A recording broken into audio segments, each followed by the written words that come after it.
Big பாஸோட இன்றைய நாளுக்கான 2வது ப்ரோமோ. இந்த 2வது ப்ரோமோவுல ரம்யா ஜோ சாண்ட்ராவ வச்சு கிளின்னு கிழிச்சுக்கிட்டு இருக்கா. அதாவது ஃபர்ஸ்ட் ப்ரோமோவுல பார்த்துருப்போம் இல்லையா? அந்த ப்ரோமோவோட எஃபெக்ட் தான் இந்த 2வது ப்ரோமோ.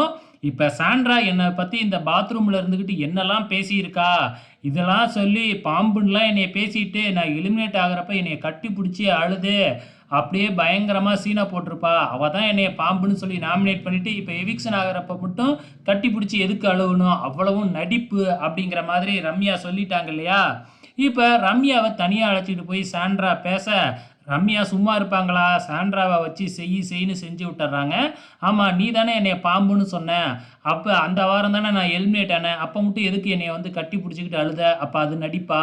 அப்படின்னு கேட்க, பிக் பாஸ் வீட்ல எல்லாருமே நடிச்சுக்கிட்டு தானே இருக்கிறாங்க அப்படின்னு சாண்ட்ரா சொல்ல, ஆனா நீ ஓவராலா நடிக்கிற அப்படின்னு சொல்லிட்டு எழுந்திரிச்சு போய் அந்தாண்ட போய் அப்சரா கிட்ட சாண்ட்ராவை பத்தி சொல்லி சொல்லி கிளின்னு கிழிக்கிறாங்க. நான் அப்படி என்ன செஞ்சிட்டேன்? என்னை எதுக்காக இவ பாம்புன்னு சொன்னா? நான் பாம்புன்னா அப்ப இவ என்ன அனகொண்டாவா அப்படின்னு சொல்லிக்கிட்டு இருக்கிறாங்க. சாண்ட்ரா உடனே தனக்கு இருக்கிற ஆயுதத்தை பிரயோகப்படுத்த ஆரம்பிச்சிட்டாங்க. அதாவது அழுகாட்சி பண்ணுவாங்க இல்லையா? அழுகாட்சி டிராமாவை ஸ்டார்ட் பண்ணிட்டாங்க இப்பவே. ஸோ இந்த வாரம் இதுக்கப்புறம் அழுதுகிட்டே இருக்க போறாங்களா, இல்லை பெட்டியை தூக்கிக்கிட்டு ஓட போறாங்களா அப்படிங்கிறத பொறுத்திருந்து பார்க்கலாம்.